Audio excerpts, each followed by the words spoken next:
నాకు పాలకుర్తి వచ్చి చెవటలు పట్టించేశారు మీరు నాకు.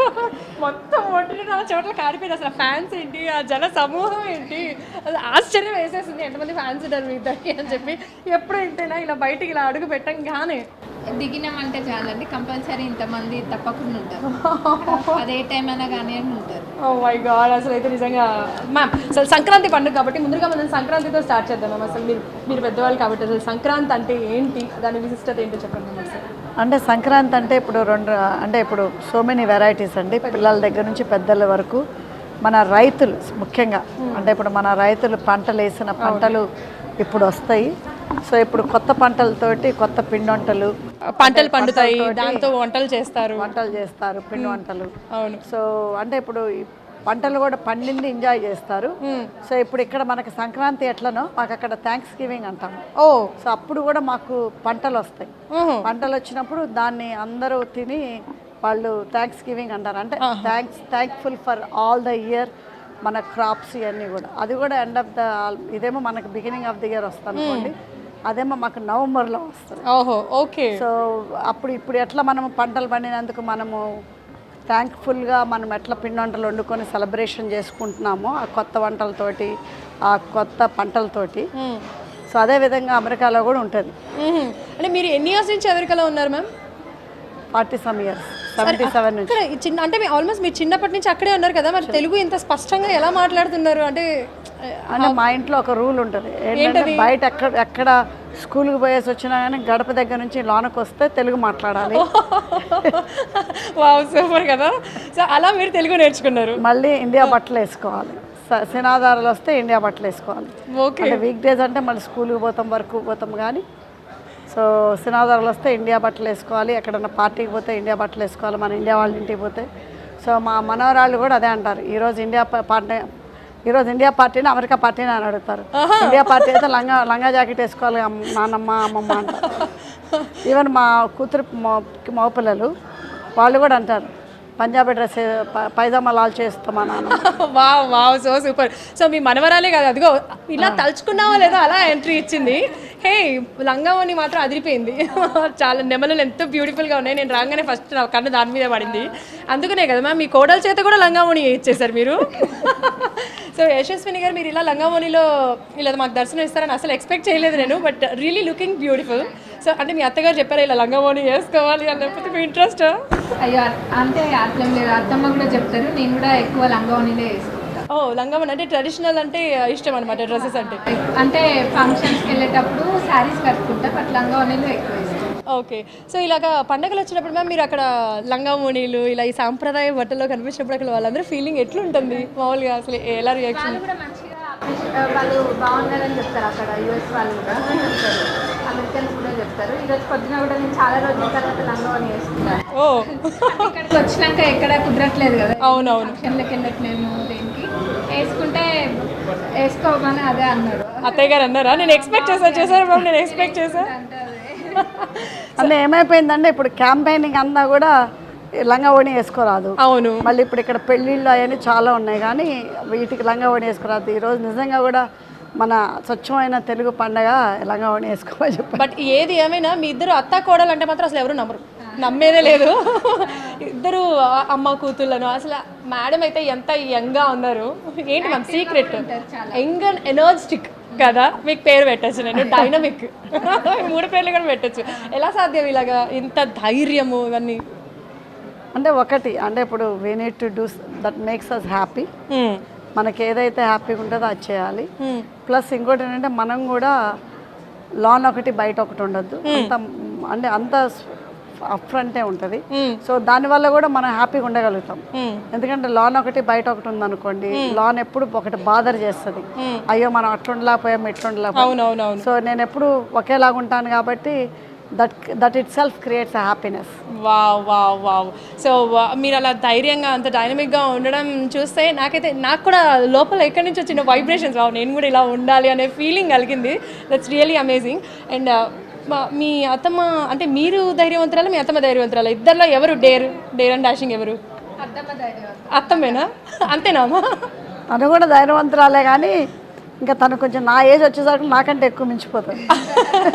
కానీ ఏది ఏమైనా అసలు ఇంత యంగ్ ఏజ్లో అంటే మీకు ఈ థాట్ వచ్చింది చూసారా అసలు ఫస్ట్ ఆఫ్ ఆల్ అసలు రాజకీయాల్లోకి ఎంట్రీ ఇవ్వాలని అంతకు ముందర మీరు చాలా సేవా కార్యక్రమాలు చేశారంట కదా, ఎంతో సేవా దృక్పథం ఉండేది మీకు. అసలు ఆ థాట్ ఎలా వచ్చింది, అసలు జనాలకు సేవ చేయాలి అనే థాట్ ఎలా వచ్చిందమ్మా మీకు? అంటే దిస్ ఇస్ బ్యాక్ ఇన్ 1994లో. 1994లో మేము మా చిన్న పిల్లల్ని తీసుకొని వచ్చేవాళ్ళం, మా ముగ్గురు పిల్లలు మాకు. సో వాళ్ళు చిన్నగా ఉండేవాళ్ళు. అప్పుడు తీసుకొని వాళ్ళకి విలేజ్ లైఫ్ స్టైల్ ఎట్లా ఉంటుంది, ఎందుకంటే ఒక్కోసారి ఏమవుతుందంటే మనకు అన్నీ ఉన్నాయి అనుకోండి, మనం వేరే వాల్యూ అప్రిషియేట్ చేయం. అదే మనకి అంటే మనకుండేది అప్రిషియేట్ చేయం. అవును. అదే మనకి లేనోళ్ళని చూసాం అనుకోండి, మనకున్నది కదా అని అప్రిషియేట్ చేస్తాం. అవును. సో మా పిల్లలు కూడా ఏంటంటే చిన్నదానికి పెద్దదానికి అంతా కంప్లైంట్ చేసేవాళ్ళు. సో అయితే ఒకసారి ట్రిప్కి వచ్చి చెప్పాను అనమాట, మీకు అసలు రియల్ హెల్ అంటే రియల్ నీడీ అంటే, ఎందుకంటే అప్పుడు ఏమవుతుందంటే పిల్లలు అమెరికాలో పుట్టిన తర్వాత బ్రాండ్ నేమ్లు అయ్యి అడుగుతాం అంతే, అది నిజం. సో అప్పుడు అడిగినప్పుడు ఏమైందంటే ఒకసారి విలేజ్కి వచ్చి విలేజ్లు తిప్పుతా అని చెప్పారు ఒక ట్రిప్లో. ఎందుకంటే మీరు పొద్దాకలు ఇట్లా కంప్లైంట్ చేయకుండా ఉంటారు, నిజంగా అక్కడ రియాలిటీ ఎట్లా ఉన్నారు, పిల్లలు ఎట్లా ఉన్నారు, పిల్లలకి అసలు రియల్ నీడ్ ఏంటో తెలుస్తుంది మీకు. అన్నీ ఉండి మీకు ఈ బ్రాండ్ నేమ్ లేదు ఆ బ్రాండ్ నేమ్ లేదు అని మీరు కంప్లైంట్ చేస్తున్నారు, అసలు రియల్గా నెసెసిటీ లేనోళ్ళు ఉన్నారు చాలామంది, మీకు చూపిస్తా పదా అని ఒక ట్రిప్కి. I think this is back in 1992, 1993లో అప్పుడు ఇండియా వచ్చినప్పుడు మా పిల్లల ముగ్గురిని కూడా తీసుకెళ్ళి ఇండియాకి వచ్చినాం. 94లో కూడా వచ్చినప్పుడు ఏమైంది, పిల్లలందరికి వెళ్ళినప్పుడు చిన్న పిల్లలు అంటే 5వ తరగతి 6వ తరగతి పిల్లలందరూ చెట్టు కింద కూర్చొని పిల్లలు చదువుకుంటున్నారు మా చల్లపాలెం వెళ్తే. సో అప్పుడు నేను చూపించాను మేడం మా పిల్లలకి, ఇప్పుడు ఈ పిల్లల పరిస్థితి ఏంటి, మీ పరిస్థితి ఏంటి, కంపేర్ చేసుకొని మీరు ఇంకోసారి కంప్లైంట్ చేస్తారా. అప్పుడు వాళ్ళు అన్నారు, మమ్మీ ఐ క్యాన్ బిలీవ్ ఎంత స్థితిలో వాళ్ళ పిల్లలు చదువుకుంటున్నారు అంటే. నేను అదే చెప్పాను, అందుకోసమే నేను అనేది ఎప్పుడు చెప్పేది మీరు కంప్లైంట్ చేయడానికి అవకాశమే లేదు అని. సో అప్పుడు పిల్లలంతా అప్పటి నుంచి కొంచెం మార్పు స్టార్ట్ అయిందా అంటే? సో అప్పుడు అని చేంజ్ చేసామంటే పిల్లలకి స్కూల్స్ కట్టియటము, ఎక్కడైతే స్కూల్స్ లేవో అప్పుడు ఆ రోజుల్లో ఏంటంటే this is back in 30 years some years క్రితము చిన్న మన ఊళ్ళల్లో స్కూల్స్ ఉండేవి. ప్రతి కొంచెం దూరం పోవాలంటే తల్లిదండ్రులు పంపిరు కదా, అవును, మళ్ళీ లేదా గవర్నమెంట్ స్కూల్ అన్నా వేస్తారు. సో అప్పుడు స్కూల్స్ కట్టియటము, అట్లా స్కూల్స్ హాస్పిటల్స్ మళ్ళీ పిల్లల్ని చదివియటము, నీడెడ్ పీపుల్ని అట్లా అలవాటైంది. మరి మీరు అలా అలవాటయ్యి అలా చేస్తున్న వాళ్ళు సడన్గా అసలు రాజకీయాల్లోకి రావాలనే థాట్ మీకు కోడలు వచ్చింది అవుతా ఎలా అనిపించింది, ఎందుకు అనిపించింది, అది కూడా కోడల్ని ఎంచుకోవాలి అని ఎందుకు అనిపించింది? అంటే అసలైతే నేనే ఒరిజినల్గా క్యాండిడేట్. అవును, మీరే ఫస్ట్. సో నాకు పౌరసత్వం రానివ్వకుండా చేయటం వల్ల మళ్ళీ మా ప్రజలకు కూడా నేను ఒక మాట ఇచ్చాను.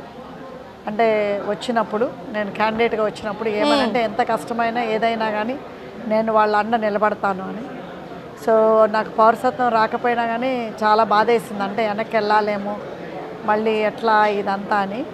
సో అప్పుడు నాకు అనిపించింది మా ప్రజల గతి ఏంటి, మా ప్రజలు ఎంత కష్టపడాలి, మా పాలకుర్తి నియోజక ప్రజలు, నేను అదే వదిలేసిపోతే మళ్ళీ వేరే వాళ్ళ చేతుల్లో ఎంత ఇబ్బందులు పడతారు అనేది ఆలోచించి మా కోడల్ని మా వారు నేను మాట్లాడుకొని మా కోడల్ని అడగటం జరిగింది.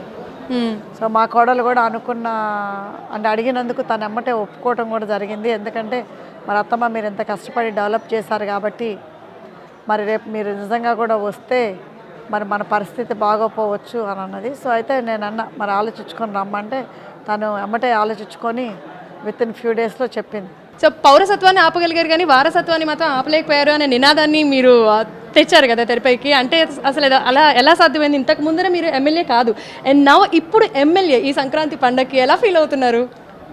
హ్యాపీగా ఉందండి. అంటే ఇంతమంది జనాలకు సర్వీస్ చేయడము, అంటే వాళ్ళ ప్రేమానురాగాలని పొందడం అనేది అందరికి దక్కగా అదృష్టం. అది నాకు దక్కింది కాబట్టి ఎంతో సంతోషం ఉంది. ఇందాక మీరు కూడా చూసిండ్రు వాళ్ళ అభిమానాన్ని, ప్రేమని. అవును. మరి ఇప్పుడు పోయినసారి కుటుంబం అంటే మా చుట్టాలు అంత మటుకే కుటుంబం, ఇప్పుడు పాలకుర్తి మొత్తము కుటుంబం అయింది. ఓకే, అవునవును, ఆ కుటుంబాన్ని నేను కూడా చూసేసాను. అసలు చెవటలు పట్టించేశారు. కాకపోతే ఇప్పుడు నాకు ఒక చిన్న డౌట్ ఏంటంటే, ఇప్పుడు మేడం చెప్పినట్టుగా మీరు చెయ్యాలి యశస్విని అని చెప్పి మీకు చెప్పారు కదా, చెయ్యాలి అని చెప్పినంత మాత్రాన్ని చేసేయలేం మనం. ఏదైనా కూడా ఆ ధైర్యము కావాలి, దానికి తగ్గట్టుగా కాన్ఫిడెన్స్ లెవెల్స్ కూడా ఉండాలి కదా. మీకు అసలు రాజకీయాల్లో అనుభవమే లేదు, అట్ ద సేమ్ టైం దాని మీద అసలు ధ్యాస కూడా లేదు. ఎట్లా సాధ్యం అంటే వీటన్నిటిని గ్రాస్ప్ చేయడం కానీ, పవర్ చూపించడం కానీ ఎలా?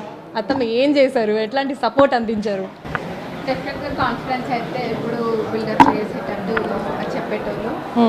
నేను మీరు అన్నట్టు నాకు ముందే ఎక్స్పీరియన్స్ లేదు, దూకడం లోతు ఎంత ఉందో తెలియదు, దూకడం అప్పు ఓకే, అంటే ఆ ధైర్యం అయితే ఉందని చెప్పి విన్నాను. మీరు కాలేజ్లో కూడా అలాగే ఉండేవాళ్ళంట కదా?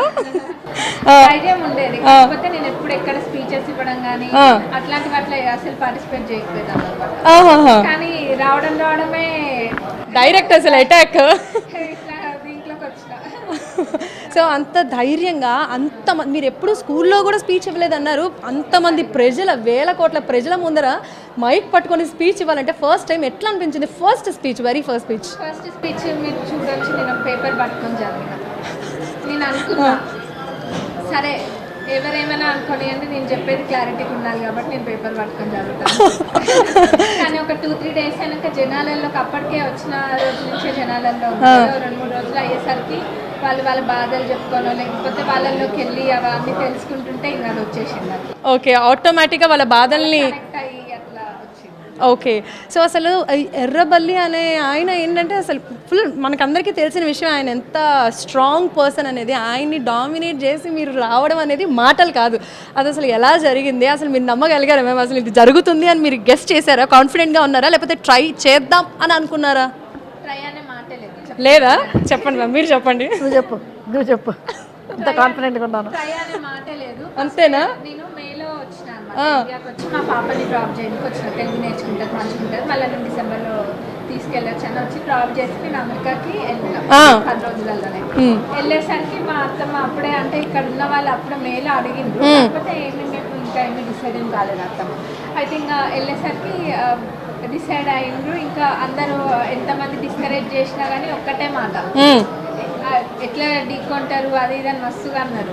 ఇంకా అసలు లేదు మీరు ఉత్తగా ఓడుకోనికే పోతున్నారు కూడా అన్నారు. ఓ అయ్యో, అంత మాటలు అన్నా ఎంత డిస్కరేజ్ చేసినా కానీ ఒక్కటే మాట, స్టార్టింగ్ నుంచి మాత్రం మాకు టికెట్ రానంత మటుకు రాకపోయినా కానీ ఇదే మాట, ఈ మాటల మటుకు మార్పు లేదు అంతే. అసలు టికెట్ మాది, గెలుపు మాది, సీటు మీదే, టికెట్ మీదే, నియోజకవర్గం పాలకుర్తి నియోజకవర్గం మీదే. ఎక్కడ ఇంత కూడా బెరుకుపోకుండా, ఎక్కడ ఇంత చేంజ్ కాన్ఫిడెన్స్ తగ్గకుండా ఎప్పుడు అదే ఇదిలో ఉన్నారు. ఓకే, ఇంతమంది డిస్కరేజ్ చేస్తారు. ఎమ్మెల్యే అంటే మనకి 24 hours ప్రజలకి అందుబాటులో ఉండాలి, వాళ్ళకి ఏం కావాలన్నా చేసేటట్టుగా ఉండాలి కదా. కానీ మీరు అమెరికాలో ఉంటారు, అంటే ఇక్కడ ఉండరు. సో ఇప్పుడు ఇక్కడికి వచ్చారు కాబట్టి ఒకవేళ ఇక్కడే ఉంటే కనుక ఈ వాతావరణానికి అలవాటయ్యి ప్రజలకి కావాల్సింది చేయగలరా, లేకపోతే ఇక్కడ కాకుండా అక్కడ ఉండి ఏమన్నా ప్రజలకు కావాల్సింది చేసే ప్రయత్నాలు ఏమైనా చేస్తారా ఏంటి? నేను అమెరికాకి వెళ్ళి 4 years అయిందండి. నా ఫ్యామిలీ అంతా అంటే మదర్ సైడ్ ఆఫ్ ఫ్యామిలీ అంతా ఇక్కడనే ఉంది. మా పేరెంట్స్, సిస్టర్, ఇంకా ఎక్స్టెండెడ్ ఫ్యామిలీ, ఫ్రెండ్స్ పెరిగిందంత ఇక్కడనే కదా. నాకు అంత ఇబ్బంది ఏం లేదు. ఇంకా ఒక రకంగా ఇండియా అంటే నాకు చాలా ఇష్టం. ఓహో వావ్. సో అంటే రకంగా వచ్చిన అనుకుంటా. ఓకే, అంటే ఇప్పుడు ఇక్కడే ఉందామని డిసైడ్ అయ్యారా కంప్లీట్ గా? 5 years మొత్తం ఇక్కడనే ఉంటామండి. సంవత్సరంలో ఏదో ఒకసారి వెళ్ళి, అక్కడ అన్ని ఉన్నాయి కాబట్టి ఒకసారి వెళ్ళి ఒక కొన్ని రోజులు వెళ్ళి రావడం జరుగుతుంది సంవత్సరంలో ఒకసారి అట్లా. సో మీరు కూడా అంటే మీరు కూడా ఇక్కడే ఉంటారమ్మా ఇలా కోడల పిల్లతో, లేకపోతే మీరు? నేను కూడా ఇక్కడే ఉంటాను, ఎందుకంటే మీకు అందరూ తెలిసిన విషయమే, మేము స్వచ్ఛంగా సేవ చేసేదాన్ని. సో మొన్న 3 days బ్యాక్ అక్కడ స్కిల్ డెవలప్మెంట్ సెంటర్ కూడా శంకుస్థాపన చేశాము. సో ఆ ప్రాజెక్ట్ పెద్ద ప్రాజెక్టు. సో ఆ ప్రాజెక్ట్ మొదలుపెట్టాం కాబట్టి నేను కూడా ఇక్కడే ఉంటాను. సో కథం గ్రాండ్ చిల్డ్రన్ అక్కడ ఉన్నారు కాబట్టి వాళ్ళు వస్తారు. నేను ఒక ఎవ్రీ 6 months ఒకసారి 1 or 2 weeks అక్కడికి వెళ్ళి మనవాళ్ళని మనవరాలను చూసుకొని రావడం జరుగుతుంది. సో 99.9% ఇక్కడే ఉంటాం. సో యశస్విని గారు మీరు చెప్పండి, పాలకుర్తి ప్రజలకు ఇంకా ఏం చేయాలనుకుంటున్నారు అండ్ ఫ్యూచర్ ప్లాన్స్ ఏంటి? చేయాల్సినవి అయితే చాలా ఉన్నాయండి. ముందుగా ఏం చేయాలనుకుంటా, ఫస్ట్ స్టెప్ ఏంటి? ఫస్ట్ స్టెప్ అంటే ఇక్కడ మాకు మేజర్ రిజర్వాయర్ పనులు కొన్ని ఉన్నాయి, అవి కనుక చేసుకుంటే చాలా లక్షల ఎకరాలకి నీళ్ళు వస్తాయి. Okay, Chennur reservoir, Palakurthi reservoir, అట్లనే నస్కల్ అని చెప్పి అవి ఉన్నాయి, అవి చేసుకోవాలి. అట్లనే మరి ఇవి వేరే పథకాలు అందజేయడమైనా అవి కాకుండా మరి వేరేవి కూడా చాలానే పనులు ఉన్నాయి. కొన్ని చోట్ల వాళ్ళ స్కూళ్ళు బాగాలేవు, మరి అట్లనే ఊర్లలో అది రోడ్లు ఏమని అడిగిండ్రు కొన్ని చోట్ల. ఇంకా అట్లా చాలా పనులు ఉన్నాయి. మెయిన్ ఇది ఇప్పుడు ఎంప్లాయ్మెంట్ కోసం కూడా మేము ట్రై అంటే ఇండస్ట్రీస్ ఇక్కడికి తీసుకురావడానికి కూడా ట్రై చేస్తున్నాం. ఎందుకంటే ఎంప్లాయ్మెంట్ పెద్ద సమస్య పెరుగుతుంది కాబట్టి. అది స్టేట్లో 2 లక్షల ఉద్యోగాలు ఉన్నాయి, కాంగ్రెస్ ప్రభుత్వం భర్తీ చేస్తా అని చెప్పిండ్రు. కానీ అయినా కానీ ఇక్కడ మా వంతు ప్రయత్నం కూడా మేము చేయడానికి ఉన్నాం. ఓకే. సో మీరు అనుకున్నవన్నీ చెయ్యాలని చెప్పేసి నేను కూడా మనస్ఫూర్తిగా కోరుకుంటున్నాను. అండ్ ఈ సంక్రాంతి పండుగ రోజు ఇక్కడికి వచ్చి మీతో మాట్లాడుతున్నందుకు, ఇలా డైరెక్ట్గా కూర్చొని ఇంత హ్యాపీగా మాట్లాడుతున్నాను, నాకైతే చాలా హ్యాపీగా ఉంది. Especially dare and dashing women అనమాట కదా. సో నేనైతే ఇచ్చేసాను. మేడం ప్రతి దాంట్లోనూ ధైర్యంగా ముందడుగు వేస్తూనే ఉన్నారు, అలసిపోకుండా, అలసట రాకుండా.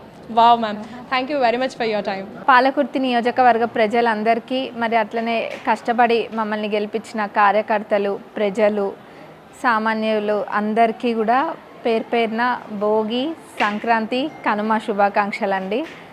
మరి మన పాలకుర్తి నియోజకవర్గంలో పంటలు ఎంతో పచ్చగా పండి రైతులకు ఎన్నో లాభాలు వచ్చి వాళ్ళ ఇంట్లో కలకలలాడుతూ సిరి సంపదలు ఉండి ఇంకా ఎన్నో పంటలు వేసుకోవాలని మనస్ఫూర్తిగా కోరుకుంటున్నానండి. మరి ఎప్పుడైనా కానీ ఈ ఇంటి తలుపులు తెరిచే ఉంటాయి పాలకుర్తి ప్రజలకి. మీకు అది ప్రతిసారి మేము చెప్తున్నాము. కాకపోతే కొంతమంది ఇంకా కూడా దాన్ని అర్థం చేసుకోవట్లేరు, ఇంకా అవైలబుల్ ఉండట్లేరు అని అనుకుంటున్నారు. కానీ మీరు వచ్చినప్పుడు ఎప్పుడైనా కానీ కలవకుండా ఎప్పుడు పంపించట్లేము. కింద మేము ఇంట్లో ఉంటే మటుకు తప్పకుండా అందరినీ కలుస్తున్నాం. కాబట్టి అవకాశాన్ని అందరూ వినియోగించుకొని వాళ్ళ సమస్యలు చెప్పుకోవాల్సిందిగా కోరుకుంటున్నారు. థ్యాంక్ యూ అండి. Thank you ma'am. Once again మీకు కూడా సంక్రాంతి, భోగి, కనుమ శుభాకాంక్షలు. And thanks a lot for your time ma'am. Thank you.